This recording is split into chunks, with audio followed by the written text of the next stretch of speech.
أعوذ بالله من الشيطان الرجيم بسم الله الرحمن الرحيم اللہ کے بندوں کو اللہ کی طرف بلانا سارے نبیوں کی مشترکہ سنت بھی ہے اور مہا سنت ہے۔ اب جب مہا سنت اللہ نے دے دی تو اب کیا کہتے، لیکن ہے سنت، مگر فضائل گشت میں بولتے تھے کہ اس سے فرائض زندہ ہوں گے۔ اور پہلے لوگ نقد لاتے تھے، ابھی بھی لاتے ہیں، تو واضح بیچارے پاک نہیں ہوتے ہیں تو غسل کر کے آتے ہیں، تو 3 فرض زندہ ہوتا ہے غسل کا،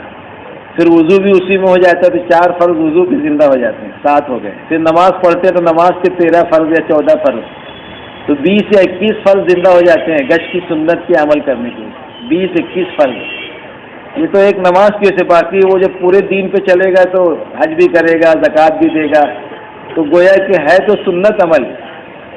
لیکن سارے فرائض کی ماں ہے، سارے فرائض کو زندہ کرے گا۔ اسی لیے مولانا الیاس صاحب رحمۃ اللہ علیہ فرماتے تھے کہ یہ 6 صفات جو ہے یہ الصفات ہیں۔ کہتے ہیں ماں کو، صفات کی ماں، صفات کی مائیں۔ مائی حوا علیہ السلام سے ہم سب دنیا میں آئے، ایک ماں باپ کی اولاد ہے، تو ماں جو ہے اس کے ذریعے سے نسل چلتی ہے، تو گویا یہ صفات ساری صفات کی ماں ہے، یعنی یہ صفات آ گئی تو ساری صفات جنم لے گی ان کے ذریعے سے، باقی سب صفات آئے گی۔ تو جیسے اس میں کسی کی دو رائے نہیں ہے، جتنے بیٹھے ہیں کہ اللہ ہی مالک ہیں، سب سے افضل اللہ ہیں، سارے نبیوں میں افضل نبی ہیں ہمارے محمد الرسول اللہ صلی اللہ علیہ وسلم، ساری کتابوں میں قرآن ہے، اور سارے دین میں اسلام ہے، ساری راتوں میں شب قدر ہے، سارے دنوں میں جمعہ کا دن ہے، سارے مہینوں میں رمضان کا مہینہ ہے، ساری مسجدوں میں مسجد حرام ہے، سارے اعمال کا سرتاج نماز ہے، ساری امت کی سردار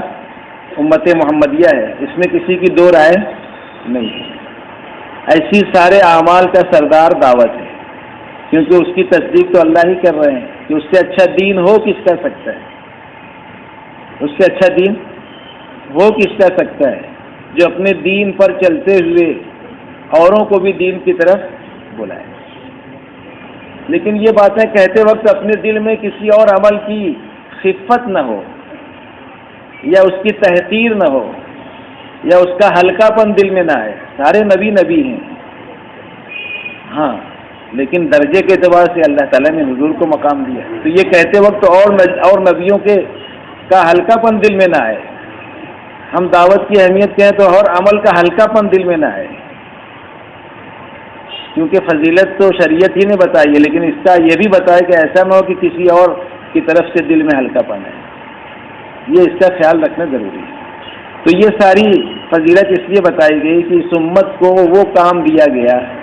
جو کام اللہ تعالیٰ نبیوں کو دے کر بھیجتے تھے، دعوت کا کام،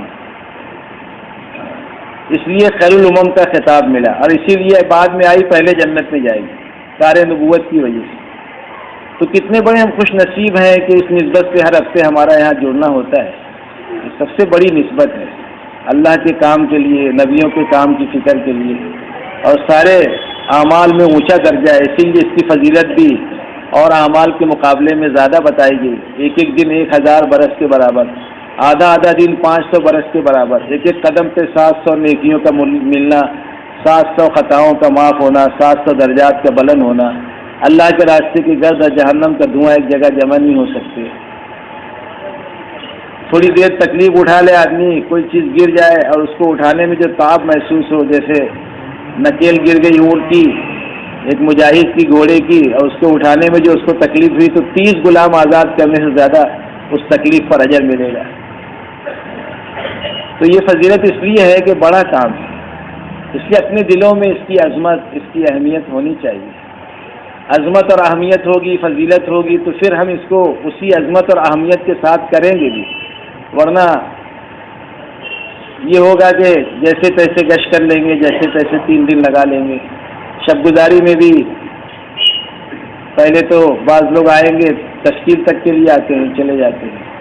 اور بعض دعا تک رہتے ہیں، بعض حلقوں تک رہتے ہیں، اور جب جائزہ لو ہر ہفتے وہی روش رہتی ہے، کوئی اس میں تبدیلی نہیں آتی۔